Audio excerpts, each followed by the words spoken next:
안녕하십니까. 구독자 여러분들과 늘 함께하는 경제적 자유아빠 달달한 달봉이 아빠입니다. 여러분, 오늘도 멋진 희망 회로를 위해서 제가 여러분한테 진짜 마음의 준비를 좀 해야 되지도 않을까. 자, 뜬금맞게 좀 약간 좀 너무 희망 회로를 한번 여러분하고 한번 공유를 해보도록 하겠습니다. 자, 일단 제가 오늘 여러분한테 말씀드릴 거, 어제 나왔던 얘기를 중점적으로 해서 전반적으로 여러분이 꼭 아셔야 될 내용을 제가 말씀을 드리겠습니다. 일단은 어제 인텔 팩 겔싱어죠. 자, 여러분, 팩 겔싱어와 그 팩 겔싱어를 떠나서 인텔, 그리고 삼성전자, 그리고 TSMC, 이 세 업체는 향후 파운드리, 이 파운드리로서 향후 치열한 싸움을 아마 해야 될 겁니다.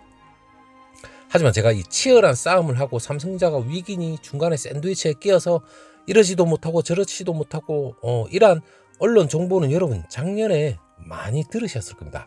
인텔이 파운드리 진출을 선언을 하고 삼성이 어떻게 되는 거 아니냐, 고민도 많고 향후 삼성전자의 파운드리는 어떻게 되지, 이렇게 생각하실 수도 있습니다. 하지만 긍정적인 면을 여러분하고 한번 공유를 해보도록 하겠습니다. 자, 일단 여러분, 지난 20일이죠. 바이든 형님이 대한민국 윤석열 대통령과 만났습니다.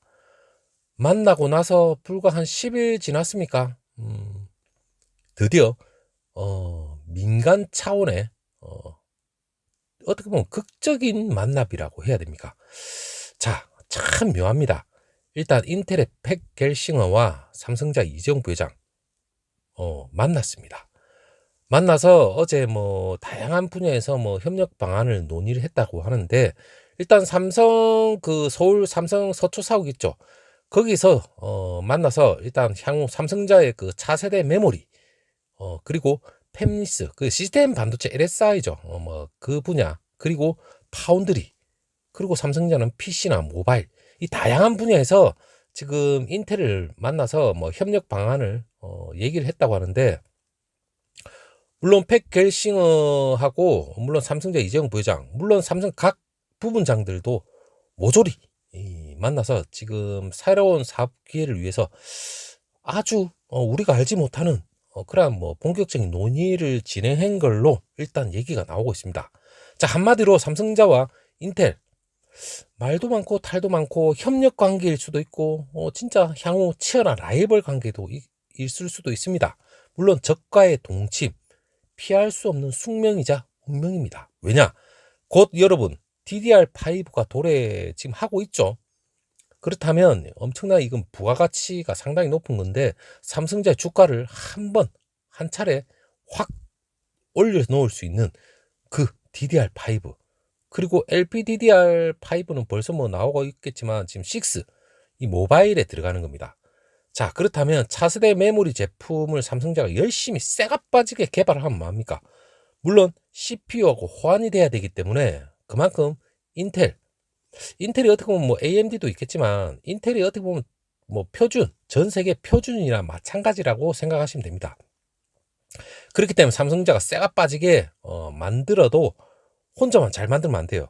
이 인텔하고 협력을 쇠가 빠지게 하면서 호환을 해야 되기 때문에, 물론 그 삼성하고 인텔 이 차세대 메모리 제품 개발을 위해서 과거부터 지금까지 오랜 기간 동안 이 CPU 간의 이 호환성 테스트는 계속해서 긴밀하게 협력을 해왔습니다. 근데 쌤통맞게 향후 반도체 미래 먹거리를 위해서라도 인텔이 똥줄이 탄 거죠.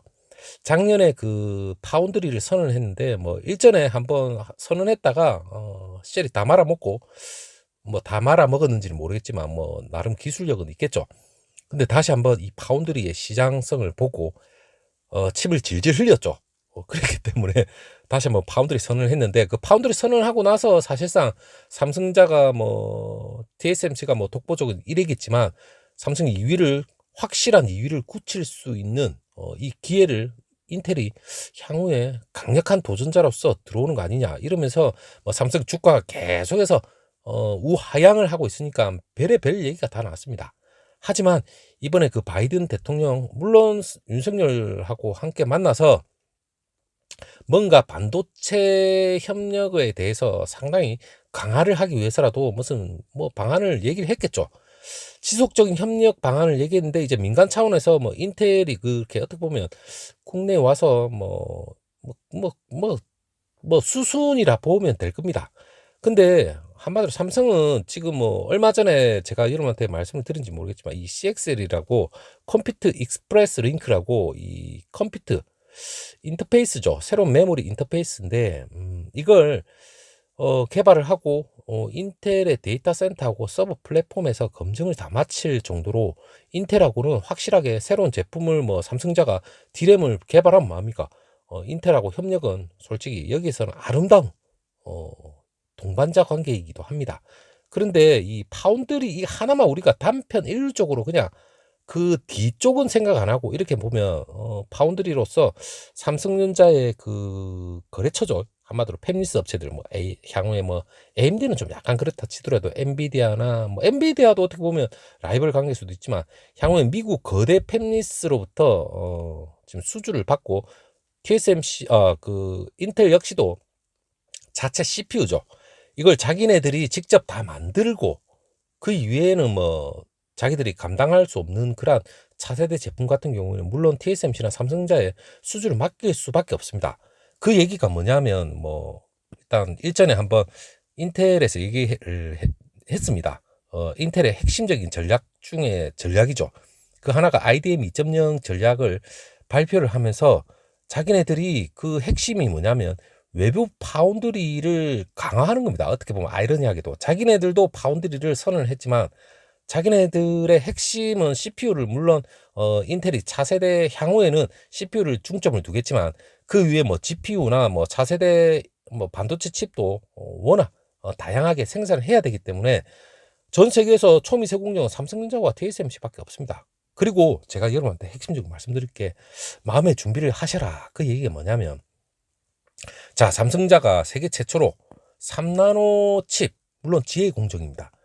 이걸로 해서 지금 곧 다음 달이면 3나노 공정 기반 양산을 시작을 합니다. 자, 언론에서도 얘기가 나오고 있고 지금 몇 주 안에 세계에서 처음으로 3나노 공정 기반의 양산을 시작할 것이다. 그래 얘기를 했죠. 자, 그리고 뭐 긍정적인 얘기도 계속해서 나오고 있습니다. 뭐 하물며 그 3나노 칩과 관련된 그런 소재 업체 같은 경우에도 지금 최근 수급이 계속해서 들어오는 거 보면 지금 여기에 대한 기대감 역시도 외국인들이 먼저 알아보는 것 같아요. 자, 그렇다면 여러 언론 보도 뭐 전자신문에서도 나오고 뭐 얘기가 이번에 그 삼성전자와 이재용 부회장과 인텔 팩겔싱어가 회동을 하고 민간 차원에서 회동을 했다는 이 자체가 향후 삼성전자가 지금 인텔의 IDM 2.0 전략의 핵심 중에 핵심 이걸 파운드리 외부 수주죠. 위탁 생산 이걸 기존에는 그 작년에 얘기가 나온 게 어떻게 보면 초미세 공정에서 TSMC가 어떻게 보면 삼성자보다 한 발짝 앞서 나가고 있지만 삼성자 이번에 그걸 깨부신 거죠. 전 세계에서 최초로 3나노 지혜 공정을 성공을 하고 양산까지도 최초로 돌입을 했습니다. 자, 그렇다면 자, 이런 부분 일전에 바이든도 오고 뭐 이렇게 했지만 이 3나노 공정과 관련된 여기에 대해서 팩겔싱어 역시도 상당한 관심을 가질 수밖에 없는 겁니다. 왜냐하면 지금 인텔 역시도 지금 CPU도 어떻게 보면 AMD에 쫓기고 있고 뭐 GPU도 마찬가지고 그 과거의 명성이 자칫 잘못하면 향후에 이 초미세 공정이나 최첨단 칩에 대해서 뭔가 자칫 삐걱거리기 시작한다면 한순간 무너질 수밖에 없습니다. 그렇기 때문에 지금 이걸 삼성전자와 이 3나노 공정, 초미세 공정, 반도체 차세대 칩에 관련해서 아마 핵심적인 얘기를 하지 않았을까. 그렇다면 지금 GPU 같은 경우에는 뭐 TSMC와 작년에 어떻게 보면 얘기가 언론에서 나왔었죠. 뭐 협력을 하고 위탁 생산까지도 맡긴 걸로 알고 있는데 그렇다면 삼성전자로서도 지금 전문가들이 얘기하는 건 이번에 팩겔싱어와 이재용 부회장이 만났다는 이 자체만 보더라도 차세대 반도체 칩을 삼성전자에서 인텔로부터 그 위탁 생산을 맡을 수밖에 없다는 걸 배제할 수도 없다. 이런 얘기가 계속 스물스물 나오고 있습니다. 그렇다면 삼성자가 인텔 반도체 칩을 생산을 본격적으로 한다면 여러분 뭐 짜실짜실하게 찔끔찔끔 주고 이건 아닙니다. 향후에 지금 엄청나게 커질 반도체 시장도 물론 있겠지만 인텔의 규모가 삼성자와 삼성자와 인텔 전 세계 반도체 매출로만 따지면 삼성자가 지금 현재로서는 1위고 인텔이 2위입니다. 기존에는 인텔이 독보적인 1위였죠. 그만큼 어마어마한 규모의 반도체 칩을 삼성자가 수주를 받을 수도 있다는 그런 가능성까지도 연결이 됩니다. 그 연결은 단순히 TSMC 기술 따라갈 정도면 어떻게 보면 인텔의 펠 겔싱어 역시도 기업은 이윤입니다. 그리고 자기네가 확실한 기업 협력을 모색할 수 있는 기업이 확실한 독보적인 기술력을 가지고 있지 않는 이상은 향후 라이벌일 수도 있고 협력 관계일 수도 있겠지만 삼성자가 이번에 그 3나노 칩 돌입을 하고 거기에 대해서 긍정적인 수율도 얘기가 나오고 있고 다 여러 가지 최초라는 게 너무나도 상징적인 거기 때문에 지금 향후 삼성자가 이제 인텔로부터 협력도 하고 라이벌도 관계 구도는 되지만 차세대 칩을 핵심적으로 받아낼 수 있다는 그 가능성입니다. 자, 그게 어제 팩 겔싱어가 방한을 하고 있는 와중에 이정 부회장 물론 삼성의 서초 사옥에서 만났습니다. 그리고 그냥 만났다는 말이 아니라 우리가 제가 직접 안에 들어가서 녹음을 켜놓고 무슨 얘기를 할까, 물론 그 녹음을 여러분한테 들리다 들으면 좋겠지만 일단 업계에서 얘기 나오는 얘기와 여러 가지 종합적으로 고려해 보면 핵심적인 건 삼성자가 지금 이제 3나노 돌입을 하면서 좋은 수주 얘기, 그 가운데는 인텔로부터의 아주 의미 있는 그런 반도체 칩을 위탁 생산을 받을 수 있는 그런 가능성입니다. 그리고 외부로 따지면 외국인들로부터의 투자 심리, 이거 역시도 아주 기대감을 불러일으킬 수 있는 그런 계기 역시도 되지 않을까, 이렇게 생각을 해봅니다. 그렇다면 지금 현재 삼성의 주가 바닥을 기고 있지만 향후에는 메모리, 그리고 여러분 업황은 아무도 모릅니다. 지금 이렇게 인플레고 반도체가 좀 암울한 이런 얘기, 물론 주가가 지지부진하고 전체적으로 안 좋으니까 이런 얘기 나올 수도 있겠지만 어느 순간 반전이 일어날 수 있는 건 물론 내년에 대한 기대감, 그리고 삼성자의 파운드에 대한 기대감, 이 모든 최첨단 기술력, 이 모든 게 짬뽕이 된다 보면 물론 수급이 들어오기 시작한다면 삼성자의 이런 걸 보고 삼성자의 외국인들이 미치도록 기 들어올 수밖에 없는 그러한 여건, 그건 역시 기술력인 거죠. 자, 여러분 기대를 한번 해봐도 좋을 것 같고, 여기에 대해서 나름 들어오는 소스는 하나씩 들어올 때마다 제가 여러분하고 함께 멋있게 한번 풀어나가 보도록 하겠습니다. 자, 여러분 오늘도 화이팅 하시고, 주가 여러분 당분간 100원 200원 오르고 내리고 절대 중요한 게 아니라고 했습니다. 자, 여러분 나름 오늘 고생 좀 하시고 오후에 다시 한번 멋진 영상 들고 찾아뵙도록 하겠습니다. 감사합니다.